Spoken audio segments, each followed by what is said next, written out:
যে নবীজির কারণে আল্লাহ তাআলা আমাদের এত ইজ্জত সম্মান মর্যাদা বৃদ্ধি করে দিলেন, যিনি সৃষ্টি করে সর্দার বিশ্বজগতের গৌরব জাহানের প্রাণ পুরুষ, আমরা সবাই সে নবীজির উপরে মহাব্বত ভালোবাসা নিয়ে দরুদ পড়ি, সবাই বলি সাল্লাল্লাহু আলাইহি ওয়াসাল্লাম। সম্মানিত মুআজ্জাজ মুহতারাম হাজিরিন, এই জাতীয় মাহফিলে, এই জাতীয় প্রোগ্রামে বয়ান করার যোগ্যতা আমার নাই।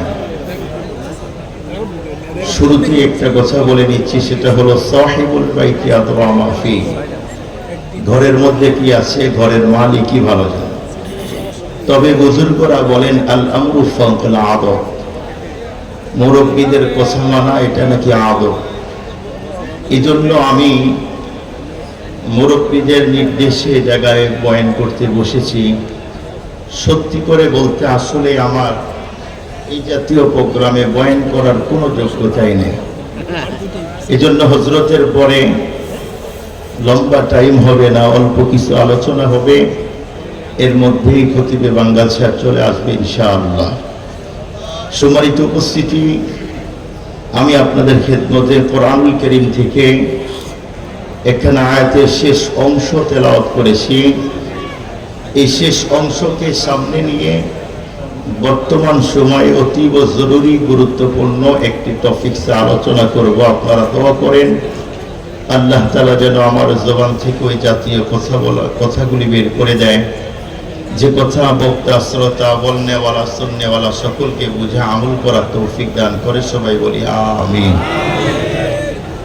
সম্মানিত উপস্থিতি, আমি যে বিষয়টি নিয়ে আপনাদের খেদমতে বয়ান করব সেটি হচ্ছে পৃথিবী অশান্তির মূল কারণ কি। আমি আবারও বলছি, আমি যে বিষয়টি নিয়ে আলোচনা করব সেটি হচ্ছে পৃথিবী অশান্তির মূল কারণ কি। তবে এই সাবজেক্টটা আপনাদের খেদমতে ফ্রেশ করে সুন্দর করে বোঝানোর জন্যে পিছন থেকে দু চারটি কথা বললে আপনাদের প্রত্যেকের বোঝা অতি সহজ হবে। আমরা জানি দিন যত ঘটতেছে বিশ্ব প্রযুক্তির এই যুগে বর্তমানে আমরা যেই জাতীয় কাজ, যেই জাতীয় জিনিস দেখতেছি করতেছি, আজ থেকে 50 বছর 70 বছর পূর্বের মানুষ এই জাতীয় জিনিস, এই জাতীয় কাজ করে নাই।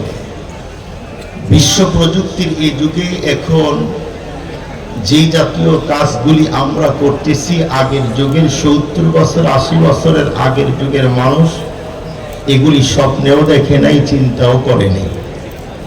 সহজ করে বোঝার জন্য বিশ্ব প্রযুক্তির দু চারটি কারিশমা আপনাদেরকে বলি, তাহলে আপনারা বুঝবেন। ধরেন বর্তমান সময়ে আপনাদের এই গ্রামের কোনো একজন লোক আজ থেকে 70 বছর পূর্বে গ্রামের একজন লোক থাকে হলো আমেরিকায়। 70 বছর আগে লোকটা আমেরিকায় থাকে, কিন্তু বিয়ে করতে চায়। সে তার আব্বা আর আম্মাকে বলল আমি বিয়ে করব, তোমরা মেয়ে দেখো। যখন মেয়ে দেখা হলো তখন বলল মেয়ে আমাদের পছন্দ। তখন বলল মেয়ে যদি পছন্দ হয় তাহলে মেয়ের ছবি পাঠাও। বলুন তো দেখি 70-80 বছর পূর্বে মেয়ের যদি ছবি চয়েস হয় তখন ছবি উঠানোর কোন রকম সিস্টেম ছিল কি ছিল না? কথা বলেন না কেন ভাই? ছিল। সেই সময় কোন রকম একটা ক্যামেরা দিয়ে ছবি উঠানো হয়েছে, এরপরে সেই ছবিটা পাঠানো হয়েছে। যেই ছবি পাঠানো হলো সেই ছবি বলুন তো আগে 10 দিন 15 দিন 1 মাসে কি আমেরিকায় পাঠানো সম্ভব ছিল না। কিন্তু সেই একই ছেলে এখন যদি আমেরিকায় থাকে, সে যদি বলে এখন বিয়ে করতে চাই, তার আব্বার আম্মা যদি মেয়ে দেখে আর যদি বলে মেয়েটা দেখতে কেমন, ছবি পাঠাও, বলুন তো এখন মেয়েটার ছবি পাঠানোর জন্য কি 7 দিন 1 মাস 15 দিন কি টাইম লাগে? না। বর্তমান বিশ্ব প্রযুক্তির এই যুগে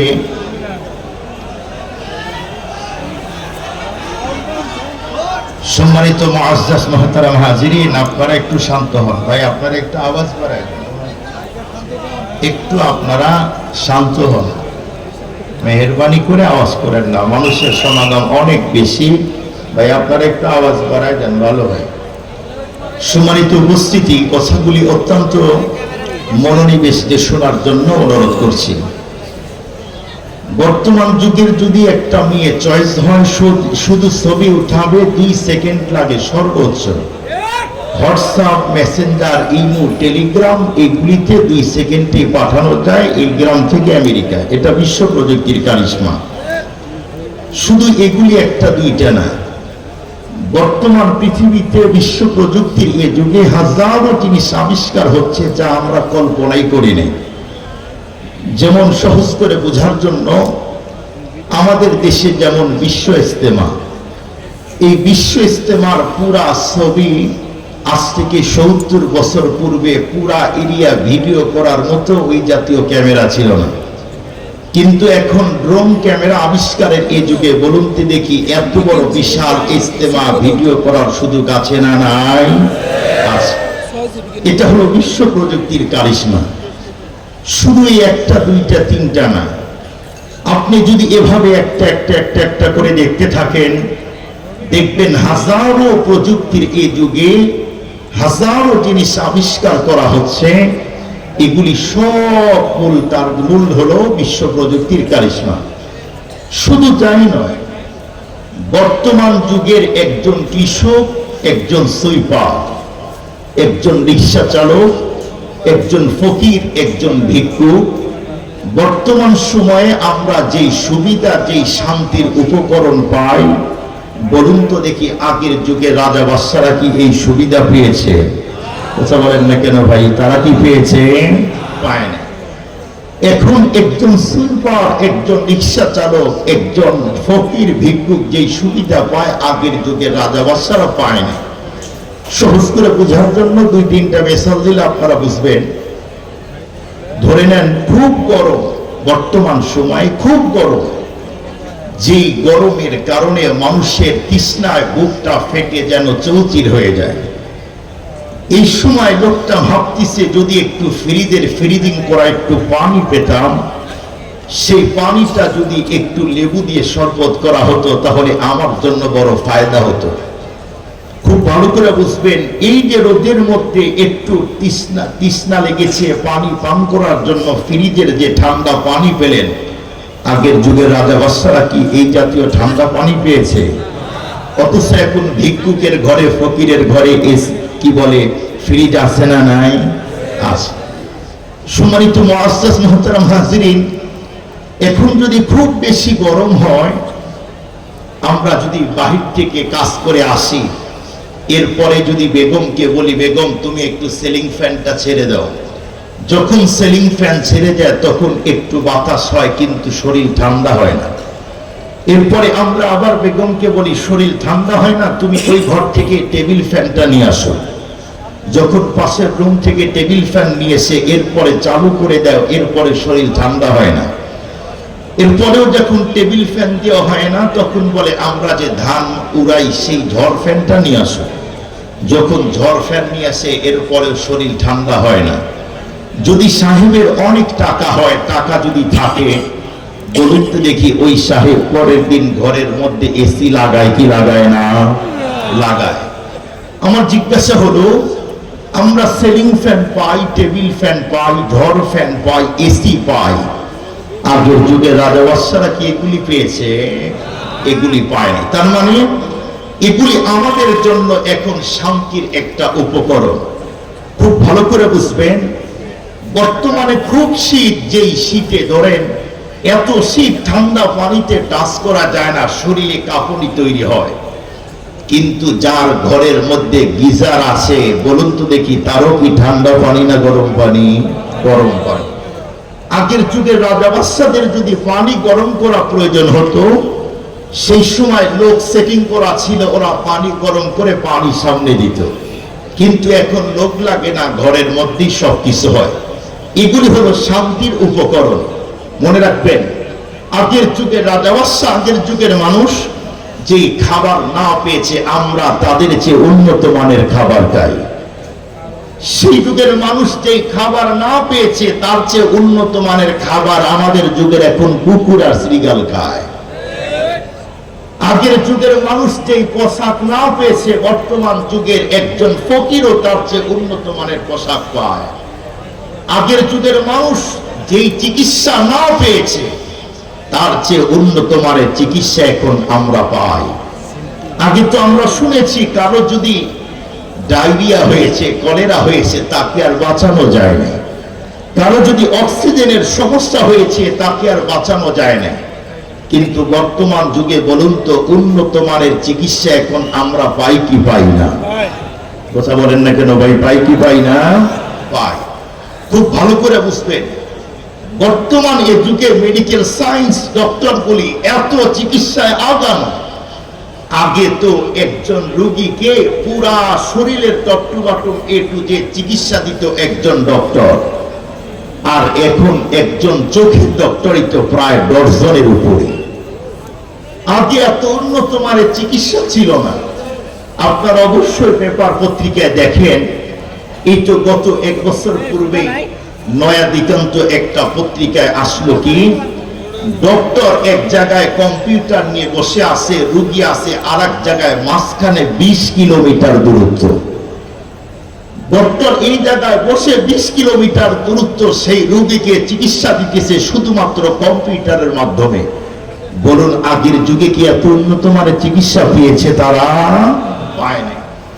খুব ভালো করে বুঝবেন, এই যে পৃথিবীতে বর্তমানে বিশ্ব প্রযুক্তির এই যুগে, শিক্ষা, সাহিত্যিকতা, মেডিকেল সায়েন্সের এই যুগে আমরা যে হাজারো শান্তির উপকরণ, হাজারো শান্তির জিনিস, উন্নত চিকিৎসা পাই, আগের যুগের মানুষ এগুলি পায় নাই। এরপরেও বলুন তো, আগের যুগের মানুষ বেশি শান্তিতে ছিল নাকি বর্তমান যুগের মানুষ বেশি শান্তিতে? কথা বলেন না কেন ভাই? যদি আপনারা বলেন না হুজুর আপনার তথ্য মিথ্যা, তাহলে আমার জীবনের ছোটকালের একটা কথা বলি। আমরা যখন ছোট ছিলাম, আমার আব্বারা 5 ভাই, প্রত্যেকের নামে নামে একটা করে ঘর দিয়েছিল আমার দাদু। তো যখন বাসায় মেহমান বেশি হতো, আমরা খোলা ময়দানে বালিশ খেতা নিয়ে ঘুমাইতাম। সেই সময় কেউ আক্রমণ করতে আসে নাই, অ্যাসিড ছুড়ে দিতে আসে নাই, তখন কেউ হত্যা করতে আসে নাই। ঠিক বললাম না ভুল বললাম? আর এখন ঘর তৈরি করার আগে বড় গেট তৈরি করে, এরপরে মিনি গেট তৈরি করে, এরপরে ঘরের দরজা সুন্দর করে মজবুত করে, এরপরেও ঘরের মধ্যে মানুষ খুন হয় কি হয় না? এমন দেখেন, আগের যুগের মানুষ রিল্যাক্সে রাস্তায় চলেছে, এখন চলতে পারে না। আমরা কখনো যদি জ্যামে পড়ে যাই, ড্রাইভারকে বলি খুব দ্রুত লক করে দাও, না জানি কে দরজা ধরে টান দিয়ে এরপরে অস্ত্র ধরে বলবে হুজুর সব দেন, মানে তার এখন তারে দিতে হবে। খুব ভালো করে বুঝবেন, এই যে এত প্রযুক্তি, এত কিছু, এরপরে এত অশান্তি কেন? মনে রাখবেন, আমরা মনে করি একজন লোকের উন্নত গাড়ি, বাড়ি, মিল, কারখানা, গ্রুপ অফ ইন্ডাস্ট্রিজের সে মালিক, লোকটা মনে হয় খুব ভালো আছে। না, তার জীবনে আপনি একটু উকি ঝুঁকি দিয়ে দেখেন, তার জীবনে অশান্তির কোনো শেষ নাই। আপনারা মনে করতে পারেন বর্তমান যুগের হাফেজ, আলেম, ওলি, আব্দুল গাউস, কুতুব, পীর, মাশায়েখ, এরাও মনে হয় খুব ভালো আছে। না, আগের যুগের হাফেজ, আলেম, পীর, মাশায়েখ, তারা যেই শান্তি পেয়েছে অন্তরে, যেই শান্তিতে জীবন কাটিয়েছে, বর্তমান যুগের আলেমরা ওই শান্তিতে না। খুব ভালো করে বুঝবেন, তার মানে পৃথিবীর মানুষ শান্তির হাজারো উপকরণ, এরপরে অশান্তি কেন? এত অশান্তি কেন? আমি উন্নত মানের সবকিছুই পাই, এরপরে অশান্তি কেন? মনে রাখবেন, আল্লাহ যেই পথে শান্তি পাঠাবে, সেই পথ যদি বন্ধ করে দেওয়া হয়, পৃথিবীর কোনো মানুষ কখনো শান্তি পাইতে পারে না। যদি আপনাদের বুঝতে কষ্ট হয়, একটা মিসাল দিয়ে বুঝবেন। আমরা জানি, ধরেন একটা মসজিদ, যেই মসজিদে 2 টন এসি লাগালে পুরা মসজিদ ঠান্ডা হবে, সেই জায়গায় 2 টন এসি মুয়াজ্জিন চালু করে দিয়েছে। সভাপতি এসে বলল, হুজুর এসির পাওয়ার কমান, না হয় কম্বল দেন। সেই জায়গায় 2 টনের পরিবর্তে 8 টন এসি লাগানো হলো। এরপরেও মসজিদ ঠান্ডা হয় না। সভাপতি বলে, হুজুর মসজিদ ঠান্ডা হয় না কেন? মুয়াজ্জিন বলে, কেন ঠান্ডা হয় না আমি তো জানি না। নজর করে দেখে 8 টন এসি চালু করা আছে, কিন্তু সব এসির মুখ বন্ধ করে দেওয়া। বলুন তো দেখি 2 টন এসির জায়গায় 8 টন এসি যদি লাগানো হয়, এরপরেও যদি সব এসির মুখ বন্ধ করে দেওয়া হয়, এরপরেও কি বলুন এসির মুখ বন্ধ থাকলে মসজিদ কি ঠান্ডা হয়? না। এসির মুখ বন্ধ করে দিলে যেমন মসজিদ ঠান্ডা হওয়ার আশা করা যায় না, আল্লাহ যেই পথে শান্তি পাঠাবে সেই পথ বন্ধ করে দিলেও পৃথিবীর মানুষ শান্তিতে থাকতে পারে না। সহজ করে বোঝার জন্য আপনাদেরকে একটা যুগে নিয়ে যেতে চাই। আমরা জানি নবী আলাইহিস সালাতু ওয়াস সালামকে আল্লাহ যেই যুগে পাঠালেন, বলুন তো এটা কি শান্তির সমাজ, শান্তির যুগ ছিল নাকি অশান্তি? সবাই বলেন অশান্তি। সেই যুগের প্রতিটা মানুষ অশান্তিতেই জীবন কাটায়। সেই যুগের ছোট্ট একটা শিশু সে অশান্তিতেই জীবন কাটায়। সেই যুগের কিশোর জীবনটা অশান্তিতেই কাটায়। সেই যুগের যুবক যুবতী বৃদ্ধ বৃদ্ধা সবাই পেরেশান, অশান্তি আর অশান্তি। পুরা মক্কার এই চিত্র, অশান্তির চিত্র যখন নবী আলাইহিস সালাতু ওয়াস সালাম দেখলেন, এরপরে নবীজি মক্কার মানুষদেরকে বলল, দেখো তোমরা শান্তি পাবে, অশান্তি দূর হবে, একটা কাজ করো। চুরি বন্ধ হবে, জেনা বন্ধ হবে, ব্যভিচার বন্ধ হবে, লুটতরাজ বন্ধ হবে, গুম খুন বন্ধ হবে, আয়না ধরে ঢুকানো বন্ধ হবে। শুধু একটা কাজ করো, একটা কাজ। সেই কাজটা কি? নবীজির উপরে যখন আল্লাহ কোরআন নাজিল করে দিলেন, সেই সময় ওই মানুষদেরকে বলল, তোমরা আমি নবীকে মেনে নাও, আল্লাহর উপরে ঈমান আনো, কোরআনকে মেনে নাও। তোমরা শুধুমাত্র কেবলমাত্র সিলেবাস চেঞ্জ করো, এরপরে আমি পয়গম্বরকে তোমরা মানো, আমি যা বলি তোমরা তা শুনো। যদি তোমরা মানো এবং শুনো, তাহলে মনে রেখো তোমাদের আর কোনো ঈমানদারদের ব্যাপারে আল্লাহ তাআলা কিতাবের বিভিন্ন জায়গায় বয়ান করেছে। আল্লাহ তাআলা বলেন, ইয়া আইয়ুহাল্লাযীনা আমানুত্তাকুল্লাহ, হে ঈমানদার যারা ঈমান এনেছো, একটা কাজ করো, সেটা হলো ইত্তাকুল্লাহ। তোমরা যদি এই একটা কাজ করতে পারো, পৃথিবীতে আর কোনো অশান্তি থাকবে না, জেনা থাকবে না, ব্যভিচার থাকবে না, গুম খুন সব বন্ধ হবে। আর ঈমানদার তোমরা যদি আল্লাহকে ভয় না করো, কিয়ামত পর্যন্ত মানুষের তৈরি করা নিয়ম দিয়ে, বাহিনী দিয়ে, সিলেবাস দিয়ে কখনো অশান্তির সমাজ শান্তির সমাজ বানানো যায় না।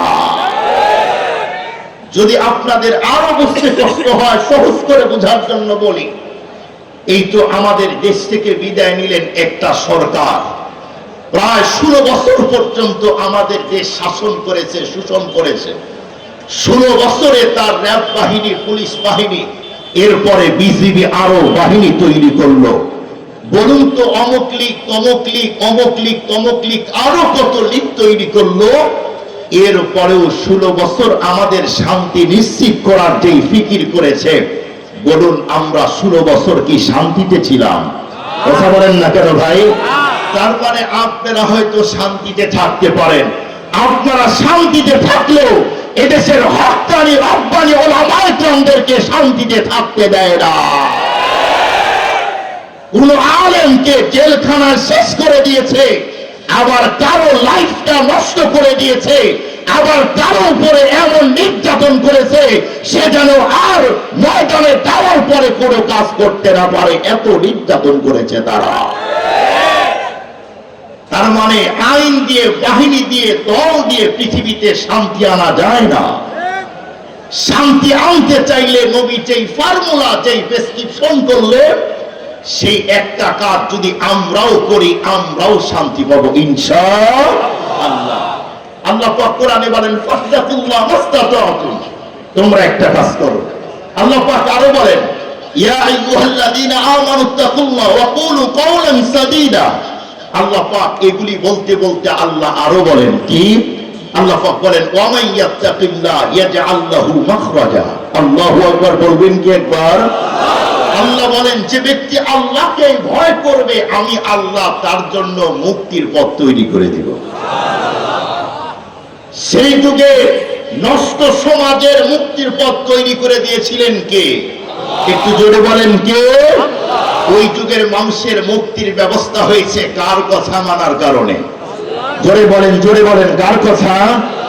বর্তমান যুগের মানুষ যদি মুক্তি পেতে চায়, শান্তিতে যদি জীবন কাটাইতে চায়, ডক্টর, প্রফেসর, এসপি, ডিসি এইগুলি টাই শার্ট পরা আলেমদের, টাই শার্ট পরা মানুষদের কাছ থেকে ফতুয়ার তথ্য নিয়ে এ পৃথিবীর মানুষগুলি শান্তি পাইতে পারে না। এই যুগের মানুষগুলি যদি শান্তিতেই বসবাস করতে চায়, তাহলে বাংলাদেশের মানুষের উচিত হলো হক্কানি রব্বানি আলেমের কাছে যাওয়া। আলেমদের ফর্মুলা, তাদের প্রেসক্রিপশনকে গ্রহণ করলেই বাংলাদেশের মানুষগুলি শান্তি পাবে, শান্তিতেই থাকতে পারবে। এছাড়া কারো তন্ত্র মন্ত্র দিয়ে শান্তি পাওয়া যায় না। একটা কাজ, শুধু একটা কাজ, ইত্তাকুল্লাহ। এই একটা কাজ করলে আল্লাহ মুক্তির ব্যবস্থা করে। সহজ করে বোঝার জন্য আপনাদেরকে একটা ঘটনা শুনাই, তাহলে বুঝবেন আল্লাহকে ভয় করলে আল্লাহ কিভাবে মুক্তির ব্যবস্থা করে দেয়। মুসলমান ভাইরা আমার কথাগুলি ঠান্ডা মাথায় বুঝবেন। আমি যে আয়াত তেলাওয়াত করেছি, এই আয়াতের শেষ অংশে আল্লাহ পাক রব্বুল আলামিন স্পষ্ট করে বন্ধুরা আমার বয়ান করে দিয়েছেন, এ পৃথিবীর মানুষ তোমরা যদি শুধুমাত্র কেবলমাত্র আমি আল্লাহকেই ভয় করো, আমি আল্লাহ তোমাদের জন্য নিষ্কৃতি এমনকি মুক্তির পথ তৈরি করে দিব। আল্লাহ পাক কিভাবে একজন মানুষকে আল্লাহ মুক্তির পথ তৈরি করে দেয়, সহজ করে বুঝার জন্য বন্ধুরা আমার একজন তাবী যুবক ছিল। সেই তাবীর কথা বললেই বন্ধুরা আমার আপনারা প্রত্যেকেই বুঝবেন। আমরা জানি পৃথিবীতে বিশ্বনবী বন্ধুরা আমার যখন দ্বীনের দাওয়াত দিয়েছিল, পয়গম্বর বন্ধুরা আমার যখন দ্বীনের কাজ করার পরে নবী যখন তিরোধান হয়ে গেল, এরপরে পৃথিবীর সবচেয়ে প্রথম দামি মানুষ হলেন সিদ্দিক আকবর।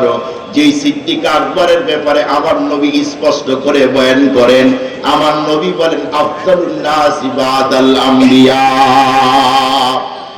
নবীজি বলেন পৃথিবীতে নবী রাসূলদের পরে সবচেয়ে দামি মানুষ আবু বকর। এই সিদ্দিক আকবরের পরে পৃথিবীর সবচেয়ে দামি মানুষ হযরত ওমর ফারুক। সেই ফারুক আজমের বন্ধুরা আমার শাসন আমলে একজন তাবী ছিল। আল্লাহর পয়গম্বরকে এত বেশি বন্ধুরা আমার মহব্বত করত, যখনই তাবী একটু সময় পাইতো তখনই আল্লাহর নবী রওজায় হাজির হতো। কারণ হলো এই তাবী তো আল্লাহর নবীর জন্য বন্ধুরা আমার দেওয়ানা। এজন্যই তো একজন কবি সুন্দর করে বলেন, আয় রহমতে আলম নবী হাদিয়ে উমাম, আয় রহমতে আলম নবী হাদিয়ে উমাম, देवाना तेरे हो गया मैं मुझे खबर लो, देवाना तेरे हो गया मैं मुझे खबर लो। এখন তাবী বিশ্ব নবীর বন্ধুরা আমার রওজায় যাবে, এর আগ মুহূর্তে যে পরিমাণ খাবার দরকার তামাম খাবার রসদগুলি কাছে নিলেন। এরপরে বন্ধুরা আমার তার চয়েসফুল যেই ঘোড়া ছিল সেই ঘোড়ার উপরে যখন তাবী উঠলো, এরপরে আল্লাহর বান্দা বন্ধুরা আমার মরুভূমির পথ যখন চলতেছে, চলতে চলতে লম্বা রাস্তা সফর করবে, কিন্তু অর্ধেক রাস্তা যাওয়ার পরে এতটাই ক্লান্ত পরিশ্রান্ত হয়ে গেল, সেই মুহূর্তে তাবী ভাবতেছে যদি একটু আমার জন্য বিশ্রামের সুযোগ হয় তাহলে আমার জন্য এমনকি আমার ঘোড়ার জন্য বড় ফায়দা হয়। আল্লাহর বান্দা যুবক তাবী পেরেশান করতেছে আর চলতেছে। অল্প একটু রাস্তা যাওয়ার পরে তাবী নজর করে দেখলো বিশাল বড় একটা বন্ধুরা আমার খেজুরের বড় বাগান দেখা যায়। সেই মুহূর্তে বন্ধুরা আমার যুবক সেই বাগানের মধ্যে গেল। যাওয়ার পরে ঘোড়ার উপর থেকে নামার পরে সুন্দর করে ঘোড়াটাকে খেজুরের গাছের সাথে বেঁধে দেয়। এরপরে আল্লাহর বান্দা বন্ধুরা আমার খাবারগুলি বের করলো। এরপরে নিজের রুচিভূত যতটুকুন খানা দরকার ততটুকুনি আল্লাহর বান্দা খেয়ে নেয়। যুবক তাবী যেই মুহূর্তে বন্ধুরা আমার খাবার কমপ্লিট করেছে, এরপরে তার শরীরটা তো অত্যন্ত বন্ধুরা আমার ক্লান্ত পরিশ্রান্ত। এজন্য ভাবতেছে একটু যদি আমার এখন ঘুম হতো, একটু যদি আমি বিশ্রাম করতাম তা বন্ধুরা আমার করতাম তাহলে আমার বড় ফায়দা হয়। এক পর্যায়ে আল্লাহর বান্দা যুবক তাবী যখন খেজুরের গাছের সাথে টেক লাগাইলো, অল্প টাইমের মধ্যে আল্লাহ তার চোখের মধ্যে কুদরতের ঘুম দিয়ে দেয়। যুবক তাবী যেই মুহূর্তে বন্ধুরা আমার ঘুমিয়ে গেছে, ইতিহাসের কিতাবে আছে এক পর্যায়ে ঘোড়া ক্ষুধার কারণে ছটফট করতেছিল। সেই মুহূর্তে বন্ধুরা আমার ঘোড়া যখন লাফালাফি করতেছিল, এক পর্যায়ে যখন বন্ধুরা আমার ঘোড়ার রশি যখন খুলে যায়, ঘোড়া সেখান থেকে ক্ষুধার কারণে এখন কোথায় গেলে একটু খাবার পাওয়া যায়, ঘোড়া সেখান থেকে নজর করে দেখলো ছোট্ট ছোট্ট একটা সুন্দর বন্ধুরা আমার খেজুরের বাগান দেখা যায়। সেই মুহূর্তে ঘোড়া সেখান থেকে খেজুরের বাগানে গেল। যাওয়ার পরে যতগুলি গাছ ছিল প্রায় সবগুলি গাছ ঘোড়া খেয়ে ফেললো। শুধুমাত্র কেবলমাত্র মুসলমান খাবারগুলি খেয়েছে, গাছগুলি খেয়েছে তাই নয়, ঘোড়া তার পা দিয়ে যেন তামাম বাগানটা বন্ধুরা আমার পদপিষ্ট করে দেয়। এদিক দিয়ে বাগানের মালিক ছিল একজন বন্ধুরা আমার বৃদ্ধ মানুষ। সেই মুহূর্তে বৃদ্ধ লোকটা তার সন্তানকে ডেকে বলল, বাবা তোমরা এই মুহূর্তে আমার বাগানটা দেখতে যাও, কারণ লম্বা টাইম হয়েছে এখন পর্যন্ত আমার বাগান দেখতে যাওয়া হয় না। এ কথা বলতে দুই সন্তান ডেকে বলল, আব্বু এখন যাওয়ার কোনো সুযোগ নাই, কারণ হলো সূর্য এমন ভাবে জমিনে তাপ দিতেছে, জমিন থেকে মনে হয় যেন আগুনের স্ফুলিঙ্গ এখন বের হয়। এখন কোন অবস্থাতে আব্বু মাঠের মধ্যে বাগান দেখতে যাওয়া যায় না। বৃদ্ধ লোকটা সেই মুহূর্তে তখন বলল, বাবা আমি বুঝতে পেরেছি আমার সেই বাগানের প্রতি তোমাদের কোনো মহাব্বত নাই। সেই মুহূর্তে আল্লাহর বান্দা বৃদ্ধ লোক হাতের মধ্যে একটা লাঠি নিলেন, হাঁটি হাঁটি পা পা করে বাগান দেখতে যাইতেছে। অল্প একটু যাওয়ার পরে বন্ধুরা আমার বাগানের একদম নিকটবর্তী যখন গিয়েছে, যাওয়ার পরে বাগানের দিকে নজর করে দেখি, হায় হায় এটা কি দৃশ্য দেখলাম। কারণ হলো আমার বাগানের মধ্যে বিশাল বড় একটা ঘোড়া দেখা যায়। এত বড় বিশাল ঘোড়াকে দেখার পরে বৃদ্ধ লোক কোনো অবস্থাতেই নিজেকে কন্ট্রোল করতে পারলো না। সেই মুহূর্তে হাতের মধ্যে পাথর নিয়েছে। এরপরে আল্লাহর বান্দা বন্ধুরা আমার বৃদ্ধ লোকটা পাথর নিয়ে যখন রওনা দেয়, অল্প একটু বন্ধুরা আমার অল্প একটু কাছে গিয়েছে। এরপরে যাওয়ার পরে সেই পাথরগুলি যখন ঘোড়ার দিকে নিক্ষেপ করে দিল, ঘোড়ার এমন একটা পয়েন্টে লেগেছে, লাগার সঙ্গে সঙ্গে ঘোড়া জমিনের মধ্যে তরপাইতে তরপাইতে মরে যায়। যেই মুহূর্তে বৃদ্ধ লোকের পাথর লেগে ঘোড়া মরে গেল, বৃদ্ধ লোক সেই মুহূর্তে বন্ধুরা আমার নিজেকেই যেন এখন কন্ট্রোল করতে পারে না। বৃদ্ধ লোকটা ভাবতেছে, হায় হায় আমি নিজের হাত দিয়ে মানুষের সম্পদ নষ্ট করলাম, এ অবস্থায় যদি আমার মরণ হয় কিয়ামতের দিন কোন অবস্থাতেই আসমানের মালিক ক্ষমা করবে না।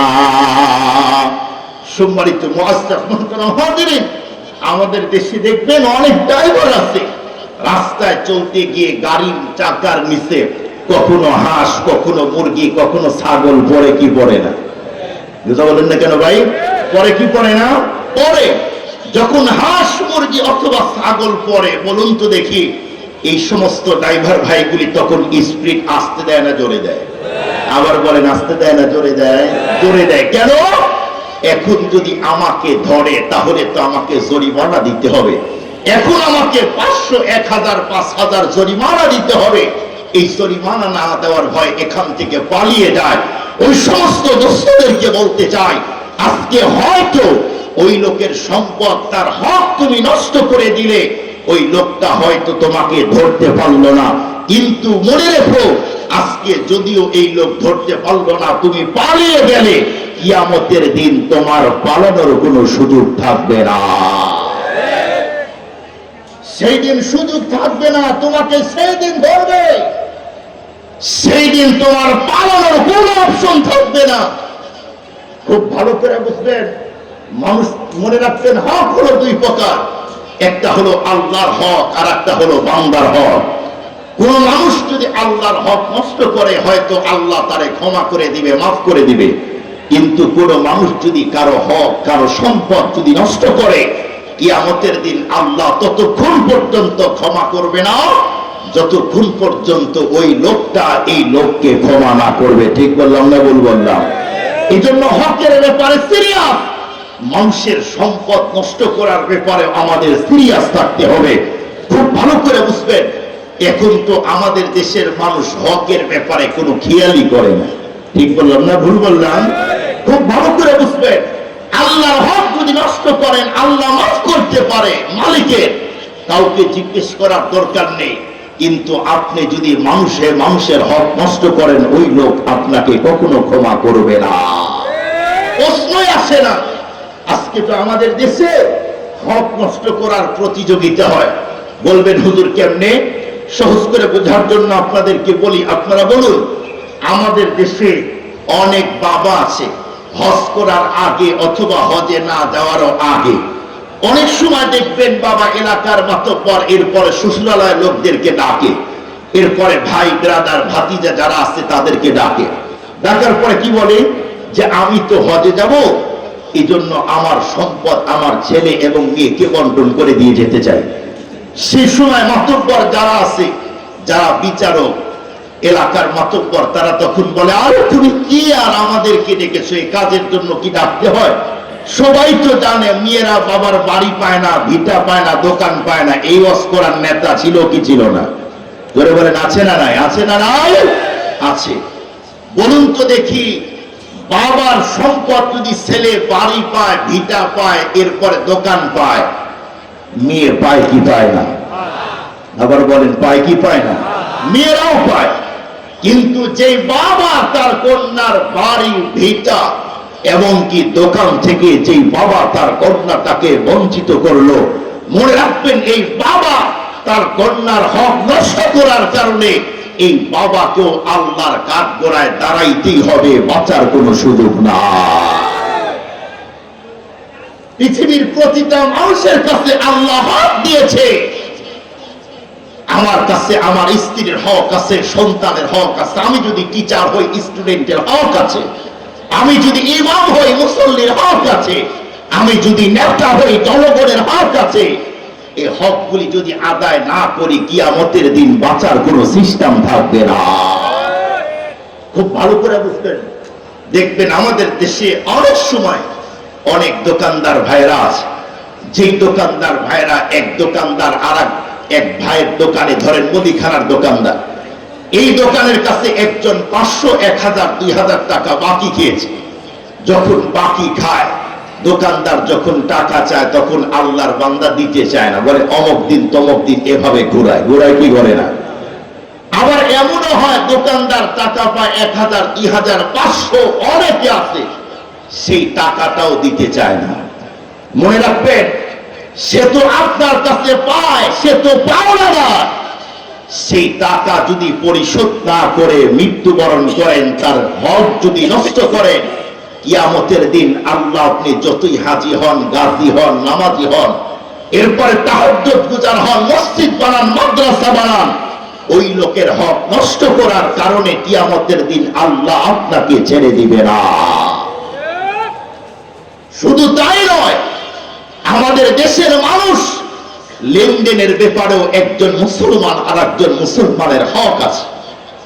আমরা লেনদেন করতে গিয়েও বলুন তো দেখি, একজন আর একজনের হক নষ্ট করি কি করি না?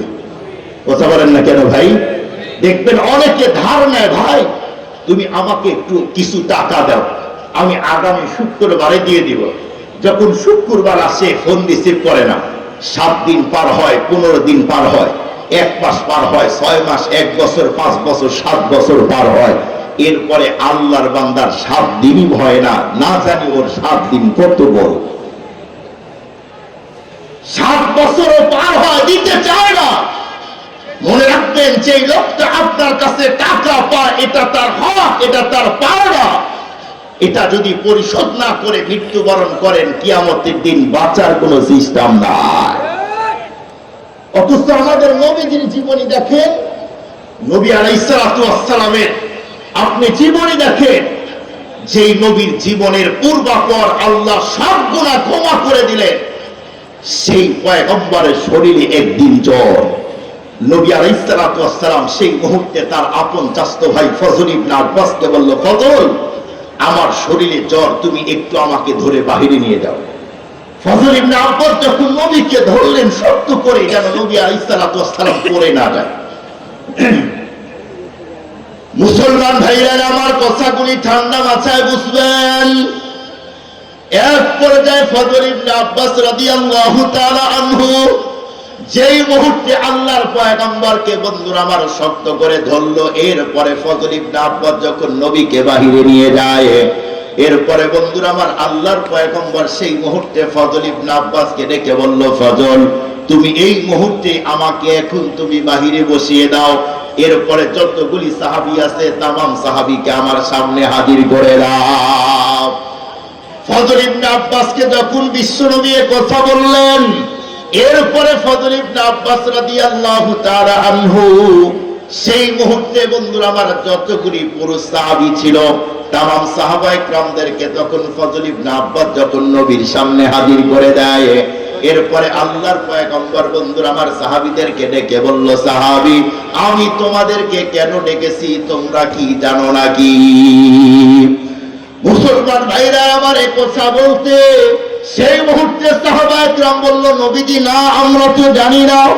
আল্লাহর নবী সেই মুহূর্তে সাহাবায়ে কেরামদেরকে ডেকে বলল, সাহাবী আমার শরীরের এমন কন্ডিশন, এখন শরীরের মধ্যে জ্বর শুরু হয়ে গেছে, আমার মন বলতেছে আমার অন্তিম মুহূর্তে আমি মনে হয় আর বাঁচব না। এ কথা বলতেই বন্ধুরা আমার সাহাবায়ে কেরাম তখন কান্নাকাটি শুরু করে দেয়। কেন? কারণ হলো এখন যদি আল্লাহর পয়গম্বর আমাদের কাছ থেকে বিদায় নেয় তাহলে আমরা কোনো অবস্থাতেই একা একা আমরা চলতে পারবো না। শুধুমাত্র কেবলমাত্র তাই নয়, অনেক সাহাবী কান্না করার দেখে বলল, নবীজি আমাদের যদি অনেক মনের মধ্যে কষ্ট এমনকি পেরেশান হয়, আপনার নূরানি চেহারা দেখলেই আমাদের পেরেশান কেটে যায়। ওগো পয়গম্বর শুধু তাই নয়, আপনার চেহারা দেখলেই আমাদের দিলটা শান্তি হয়। অনেক সাহাবী বললেন, নবীজি আপনার চেহারা দেখলে আমাদের ক্ষুধা নিবারণ হয়। কারণ হলো আল্লাহর নবীকে আল্লাহ পাক রব্বুল আলামিন এত সুন্দর চেহারা দিয়েছে যা পৃথিবীতে অন্য কোনো মানুষকে এই পরিমাণ সুন্দর চেহারা দেয় না। এজন্যই তো কবি বলেন, সারে দুনিয়া তুই কিয়া মাই মিসলে তু দেখা নেহি, তেরে মানিন খুবসুরত চন্দ ভি হোতা নেহি, হুসনে ইসুব তো বে ঈসায়দ বাইবদারি, আছে খুবা হামদারন তু তনহাদারি, হুসনে ইসুব সে ফজুতর হায় রাসূলুল্লাহ কা, হায় এ নূর চশমে ইয়াকুব আওর এ নূরুল্লাহ কা, ঈসা তুঝে খালিক ने तेरा दार बनाया, ईसा तुझे खालिक ने तेरा दार बनाया, यूसुफ को तेरे तौलबे दीदार बनाया, यूसुफ को तेरे तौलबे दीदार बनाया। अल्लाहु আকবার বলেন। মুসলমান ভাইরা আমার এক পর্যায়ে সাহাবায়ে কেরাম বলল, নবীজি আপনার যদি কিছু হয় আমরা কোনো অবস্থাতেই বন্ধুরা আমার নিজেদেরকে কন্ট্রোল করতে পারবো না। সেই মুহূর্তে পয়গম্বর সাহাবীদেরকে বলল, সাহাবী আমি তোমাদেরকে শুধুমাত্র কেবলমাত্র ডেকেছি একটা মাত্র কারণ, সেইটা হলো আমার মন বলতেছে আমি অনেক সময় তোমাদের সাথে লেনদেন করতে গিয়ে আমি যদি কখনোই বন্ধুরা আমার তোমাদের কাছ থেকে কর্জ নিয়ে থাকি, অথবা তোমরা যদি কেউ আমার কাছে কর্জ পাও, এই মুহূর্তেই বলো আমি পরিশোধ করে দিতে চাই। মুসলমান ভাইরা আমার যেই মুহূর্তে বলল, কেউ যদি আমার কাছে কোনো টাকা পাও এই মুহূর্তেই বলো আমি মৃত্যুর আগ মুহূর্তে টাকাগুলি পরিশোধ 3 দিরহাম পাই। এই কথা বলতেই পয়গম্বর তখন বলল, সাহাবী তুমি আমি তোমার কাছ থেকে কখন টাকা নিয়েছিলাম এই মুহূর্তেই বলো আমি একটু জানতে চাই। যে মুহূর্তে নবী আলাইহিস সালাতু ওয়াস সালাম বললেন যে সাহাবী বলো আমি তোমার কাছে কখন টাকা কর্জ নিয়েছিলাম।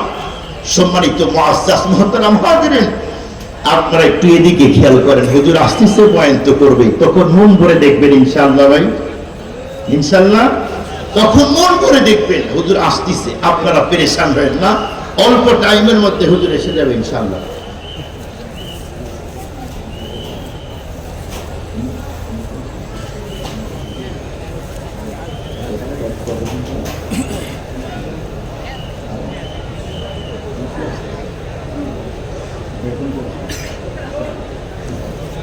সম্মানিত মুআজ্জাজ মুহতারাম হাজিরিন, হুজুর আসবে পয়েন্ট করবে ইনশাআল্লাহ। আমি অল্প টাইম আপনাদের আর অল্প টাইম কথা বলবো ইনশাআল্লাহ। তো নবী আলাইহিস সালাতু ওয়াস সালাম সেই মুহূর্তে বলল, সাহাবী বলো, আমি কোথায় তোমার কাছ থেকে 3 দিরহাম কর্জ নিয়েছিলাম। এ কথা বলতেই সাহাবী বললেন, নবীজি অমুক এক জায়গায় আপনি হযরত আলী রাদিয়াল্লাহু তাআলা এমনকি আমিও ছিলাম, সেই জায়গায় একজন লোক আপনার কাছে কিছু টাকা চাইলো, কিন্তু আপনি তখন ওই লোককে বললেন যে আমার কাছে কোনো টাকা নাই, আমি তোমাকে দিব কেমনে? মুসলমান ভাইরা আমার কথাগুলি ঠান্ডা মাথায় বুঝবেন। এরপরে যে আল্লাহর পয়গম্বর সেই মুহূর্তে সাহাবীকে বলল, সাহাবী তুমি যদি আমার কাছে এখন 3 দিরহাম পাও, আমি সেই টাকাগুলি এখন পরিশোধ করে দিতে চাই। নবীজি সেই মুহূর্তে ফজল ইবনে আব্বাসকে তখন ডেকে বলল, ফজল এই মুহূর্তেই তুমি আমার ঘরের মধ্যে যাও, যাওয়ার পরে 3 দিরহাম আছে, সেই 3 দিরহাম নিয়ে হাজির হও। ফজল ইবনে আব্বাস রাদিয়াল্লাহু তাআলা বিশ্বনবীর ঘরে গেল, এরপরে 3 দিরহাম নিয়ে হাজির হলো বিশ্বনবীর কাছে। যখন বন্ধুরা আমার ফজল ইবনে আব্বাস যখন টাকাগুলি দেয়, এরপরে যে আল্লাহর পয়গম্বর বন্ধুরা আমার তখন টাকাগুলি হাতে নেওয়ার পরে ফজল ইবনে আব্বাস রাদিয়াল্লাহু তাআলা যখন নবীর হাতে টাকাগুলি দিয়ে দেয়, নবীজি সেই মুহূর্তে টাকাগুলি নেওয়ার পরে সাহাবীর হাতে তখন দিয়ে দেয়। নবীজি এরপরে তখন ডেকে বলল, সাহাবী আমি যদি কাউকে আমার জবান দ্বারা কষ্ট দেই, এই মুহূর্তেই তোমরা তোমাদের জবান দ্বারা আমাকে কষ্ট দিয়ে দাও। বিশ্ব নবী এরপরে সাহাবায়ে কেরামদেরকে আবার ডেকে বলল, সাহাবী আমি যদি কাউকে আমার পা দ্বারা দুঃখ আর কষ্ট দিয়ে থাকি, তোমরা আমাকে কষ্ট দাও। ও মুসলমান, খুব ভালো করে ঠান্ডা মাথায় বোঝার জন্য চেষ্টা করেন।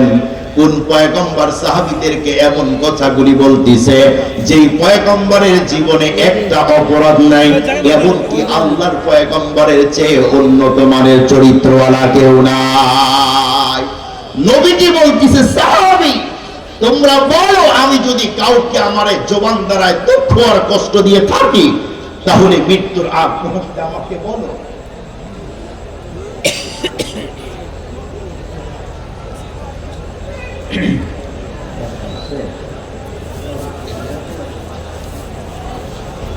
সম্মানিত মুআজ্জাজ মুহতারাম হাজিরিন, নবী আলাইহিস সালাতু ওয়াস সালাম যখন বললেন যে সাহাবী বলো আমি কি কাউকে আমার জবান দ্বারা কষ্ট দিয়েছি, যদি দিয়ে থাকি তাহলে তোমরা বলো। আজকে আমাকে তোমাদের জবান দ্বারা দুঃখ দিয়ে পরিশোধ করে নাও, তোমরাও তোমাদের জবান দ্বারা আমাকে বকা দাও, গালি দাও, সেই পরিমাণ কষ্ট দাও। খুব ভালো করে এই জায়গায় একটা বুঝার জিনিস মনে রাখবেন, জবান এত সিরিয়াস জিনিস। নবীজি সাহাবীদেরকে বলল, আমি দুঃখ দিয়ে থাকলে, কষ্ট দিয়ে থাকলে তোমরা আমাকে দুঃখ কষ্ট দিয়ে পরিশোধ করো। কিন্তু আমরা সে নবীর উম্মত হয়ে বলুন তো দেখি, আমাদের জবান দিয়ে মানুষকে গালি বকা দেই কি দেই না? একটু জোরে বলেন, দেই কি দেই না? দেই কি দেই না? দেই। এই জবান দিয়ে বলতে বলতে এত রঙের, এত বাজে পচা কথা আমরা বলি। আমাদের জবান দিয়ে মানুষের বিরুদ্ধে বলতে বলতে আলেমের বিরুদ্ধে বলি, আলেমের বিরুদ্ধে বলতে বলতে নবী সাহাবী পর্যন্ত বলতেও আমরা ভয় পাই না। খুব ভালো করে বুঝবেন। অথচ জবান এত সিরিয়াস, যে জবান দিয়ে মানুষ নেকির কাজ করতে পারে, জবান দিয়ে আবার অপরাধের কাজও করতে পারে। আমাদের দেশের কত মানুষ যেমন আলেমদের কাছে গিয়ে ঈমান শিখলো, কালেমা শিখলো, আলেমের কাছে গিয়ে নামাজ শিখলো, রোজা কেমনে রাখতে হয় এটা শিখলো। অথচ আপনারা জানেন স্পষ্ট কথা, তাবলীগের মধ্যে এক গ্রুপ, এক ভাই আছে আমাদের দেশে, এক গ্রুপ ভাইরা আছে যে আলেমের কাছে ঈমান শিখলো, কালেমা শিখলো, নামাজ শিখলো, আরো কত কি শিখলো। অথচ ওই জবান দিয়ে আলেমের বিরুদ্ধে, সাহাবীর বিরুদ্ধে, নবীর বিরুদ্ধে কথা বলে কি বলে না? জোরে বলেন, বলে কি বলে না? বলে কি বলে না? মনে রাখবেন, যেই মানুষগুলি তার জবান দিয়ে আলেমের বিরুদ্ধে বলবে, নবীর বিরুদ্ধে বলবে, যেই মানুষগুলি সাহাবীর বিরুদ্ধে বলবে, তাদের ঈমান থাকতে পারে না। ঈমান থাকতে পারে না। কোন মানুষ যদি তার জবান দিয়ে বলে বিশ্ব নবী, নবী রাসূলগণ অপরাধ করেছে, গুনাহ করেছে, জবান দিয়ে বললে তারও ঈমান থাকতে পারে না। খুব সহজ করে বোঝার আসার জন্য আমাদের দেশে প্রায় 16 বছর শাসন করলো, শুধুই একটা শব্দ বলল রাজাকার। এক শব্দ বলার কারণে 40-45 মিনিটের বেশি তাকে দেওয়া হয় না। বাংলাদেশের মানুষ যেমন তাকে ছাড়ে নাই, কোন মানুষ যদি তার জবান দিয়ে আলেমের বিরুদ্ধে, সাহাবীর বিরুদ্ধে, নবীর বিরুদ্ধে কথা বলে, কিয়ামতের দিন আসমানের মালিকও তাকে কখনো ছাড়বে না। জবান বড় সিরিয়াস।